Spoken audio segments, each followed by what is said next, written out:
Recoucou, alors c'est parti pour la deuxième partie de la vidéo produits terminés. Donc je vais vous montrer les produits alimentaires et mes petits compléments alimentaires. Donc je commence par les compléments alimentaires.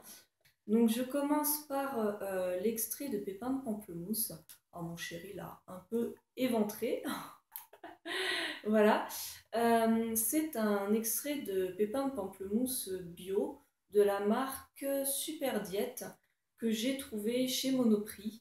Et en fait, j'ai trouvé qu'il n'était pas très très cher et que du coup, voilà, le fait qu'il soit bio et marqué sans alcool, je trouvais ça très intéressant.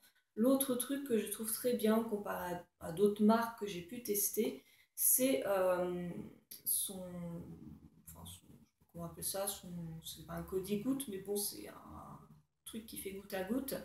En fait, bon, il y a un petit peu de produit quand même, mais ça va vraiment verser les gouttes sans que ça dégouline partout, quoi, si vous voulez. Je sais pas si je suis très claire, mais voilà, vous n'allez pas vous retrouver avec un produit tout dégoulinant. C'est quand même, ça dose très bien le produit, c'est vraiment clean. Donc c'est une marque que je rachèterai sans doute.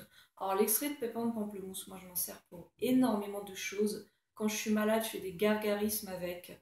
On peut très bien l'avaler, mais moi j'ai l'estomac un peu sensible et il ne supporte pas le pépin de pamplemousse, c'est comme ça. Euh, mais on peut très bien l'avaler pour se soigner. Euh, on s'en sert aussi avec mon chéri en bain de bouche pour tout ce qui est aft, voilà, petit bobo de la bouche. Euh, Mon chéri a un peu testé sur les verrues. Je sais que j'avais une verrue plantaire il y a pas mal d'années et ça avait très bien fonctionné dessus. Bah, sur lui, ça ne fonctionne pas trop. Donc, bon, bah voilà, chacun son truc. Mais voilà, ça nous sert à énormément de choses. Donc, même, je suis sûre qu'en shampoing, des fois, c'est conseillé pour les pellicules, des trucs comme ça. Oui, je teste d'ailleurs, ça peut être pas mal. Mais voilà, moi, j'en ai toujours chez moi. C'est très efficace. Ensuite, un complément alimentaire qui s'appelle le BioCB. C'est des laboratoires Nutergia. Alors, je n'utilise pas trop leur complément alimentaire, sauf celui-là, en fait, qui est un complexe de 11 vitamines, de zinc et de chrome. En fait, jusqu'à présent, c'est le seul complément alimentaire, enfin, complexe de vitamines que j'arrive à prendre en interne parce que mon estomac, donc je vous disais, est très sensible. Donc il y a plein de trucs, j'essaie de les prendre, bah, ça ne passe pas. Et lui, du coup, il ne me fait pas mal à l'estomac et il me fait des super ongles super forts. En fait, bon, j'ai souvent des petites carences et je le sens tout de suite parce que mes ongles deviennent super fragiles, ils se dédoublent, c'est une catastrophe. Et voilà, une à deux fois par an, je fais une petite cure et c'est vraiment super efficace. Pour l'instant, c'est le seul complément alimentaire qui me fasse des ongles en aussi bonne santé. Donc vraiment, moi je recommande. Voilà, c'est pas si cher que ça. Je vous mettrai un lien en barre d'infos. Il y a 100 gélules, donc ça dure quand même un petit moment. Et vraiment, je conseille. Dernier complément alimentaire, c'est tout simplement de la cystéine. Alors, plus précisément, ça s'appelle N-acétylcystéine.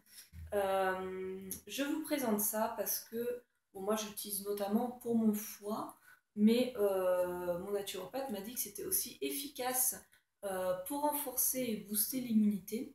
Et effectivement, en fait, au mois de décembre, j'ai eu une rhinopharyngite. Moi, j'ai souvent des rhinopharyngites quand je suis malade, mais le truc, c'est que malgré les traitements que j'ai eus, ça a traîné et ça voulait pas partir en fait.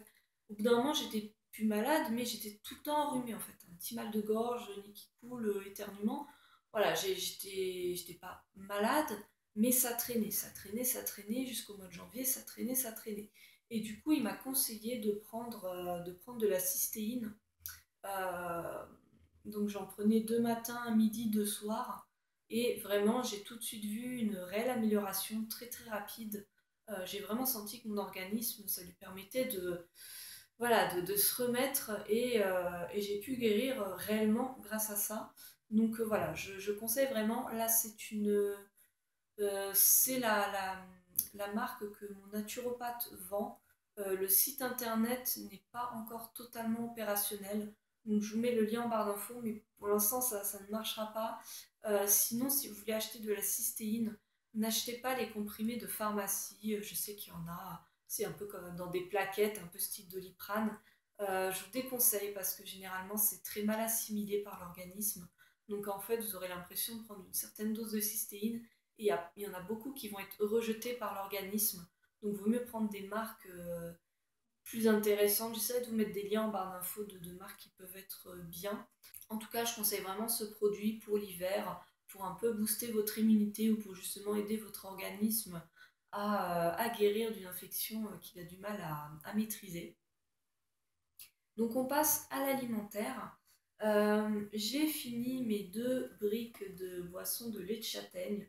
Donc c'est un lait végétal sans lactose, sans sucre et qui est vraiment mais délicieux. J'étais très très contente de découvrir ce lait végétal. Donc je l'avais acheté grâce à vente privée et vraiment délicieux, vraiment délicieux. Franchement, si vous aimez, il faut aimer quand même le goût de la châtaigne, des marrons, etc. Mais délicieux, vraiment, je rachèterai parce que c'est une tuerie.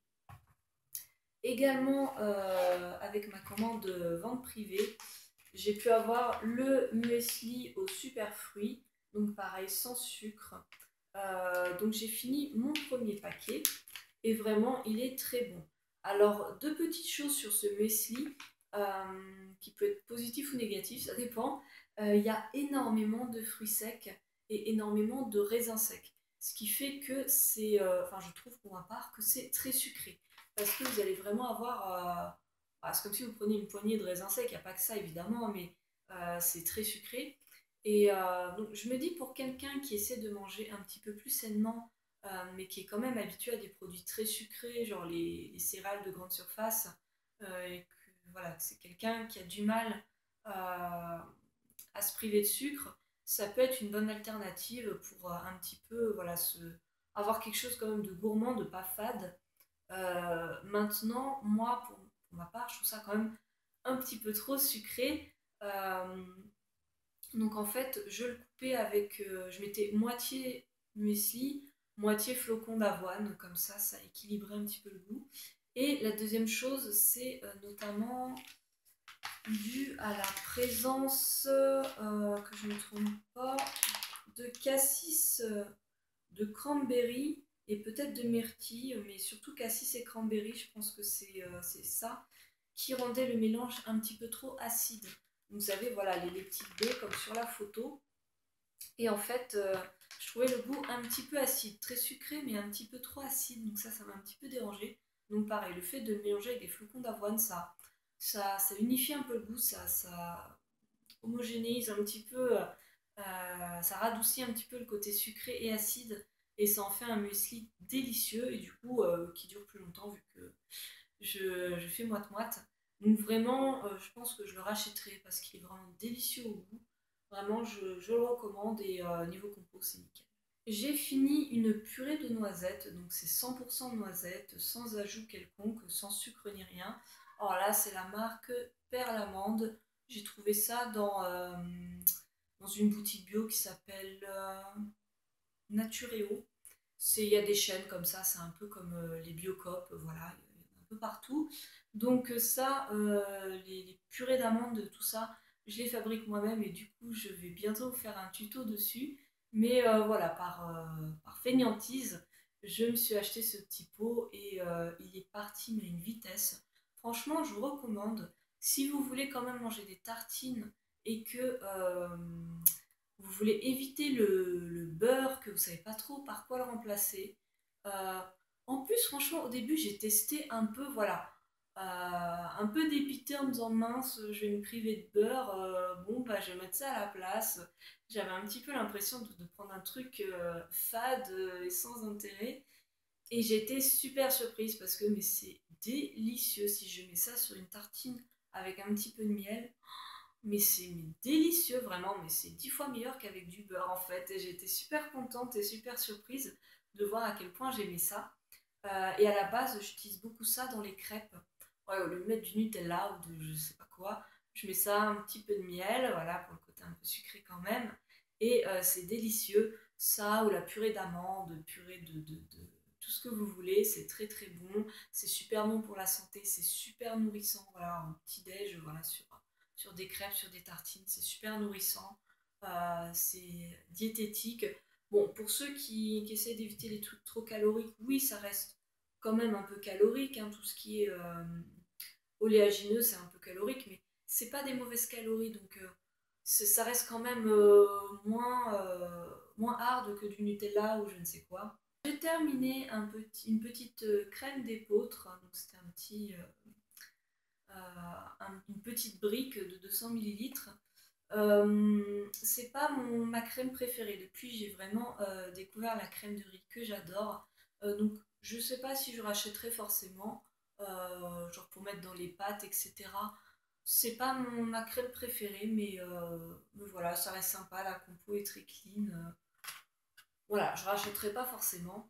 En ce qui concerne les produits véganes, j'ai un immense flop à vous dévoiler. Donc vraiment, enfin, c'est impossible que je ne vous en parle pas parce que vraiment c'est un produit que je vous déconseille. Donc c'est la mozzarella. Ben, je vous montre des photos à l'écran hein, parce que je ne l'ai plus en fait. Je l'ai jeté. En réalité, ce n'est pas un produit que j'ai terminé, c'est un produit que j'ai tenté de goûter et c'était une catastrophe donc je l'ai jeté. Donc je ne me rappelle plus la marque, mais bon, ce sera détaillé en barre d'infos. C'est une mozzarella qui avait une texture très particulière. Mais bon, celle que j'adorais avant, elle avait aussi une texture bizarre, donc je me suis dit, je vais pas m'arrêter à ça.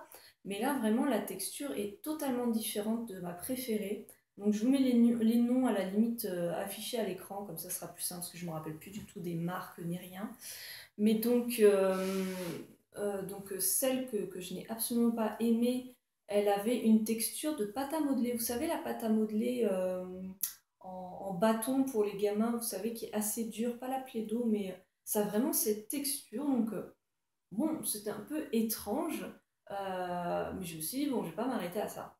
Le problème, c'est que cette mozzarella ne fond absolument pas. Alors peut-être qu'elle est prévue pour manger dans des plats froids, mais même comme ça, j'ai goûté un petit bout pas cru, mais ça a vraiment une texture de pâte à modeler. J'ai vraiment l'impression de bouffer de la pâte à modeler. C'est pas du tout agréable en bouche. Le goût est, je sais pas, un petit peu acidulé. Je sais pas, ouais, on sent peut-être un peu le vinaigre. Donc ça fait un goût un peu étrange. Mais alors cuit, alors bah, je vous montre une photo tout simplement. J'avais fait une tarte aux légumes. Voilà à quoi ressemble mon plat. La mozzarella est restée en bloc. Elle n'a absolument pas fondu. C'est resté dur, aussi dur que cru. Ça n'a absolument pas fondu, donc ça faisait un rendu pas du tout agréable. Le goût n'était pas du tout agréable non plus. Ça faisait un espèce de petit goût acide, je vous dis. Et ça a transmis tout le goût à tous mes légumes, donc c'était pas terrible. Donc vraiment, je ne voyais pas du tout quoi faire de cette mozzarella. Je ne sais pas comment les autres la mangent. Je ne sais pas si vous l'avez goûté, si vous avez aimé. Après, les goûts, c'est une histoire de... Voilà, c'est chacun ses goûts. Mais vraiment, enfin, je vous la déconseille. Si vous cherchez la mozzarella, vraiment, c'est celle qui s'éloigne le plus de la vraie mozzarella. Donc, très gros flop, ne l'achetez pas. En plus, elle est plus chère que celle que j'adore. Celle que j'adore, donc c'est celle-là. Et elle est délicieuse, je la rachèterai. J'avais pas pu l'acheter parce qu'elle était en rupture de stock. Donc voilà.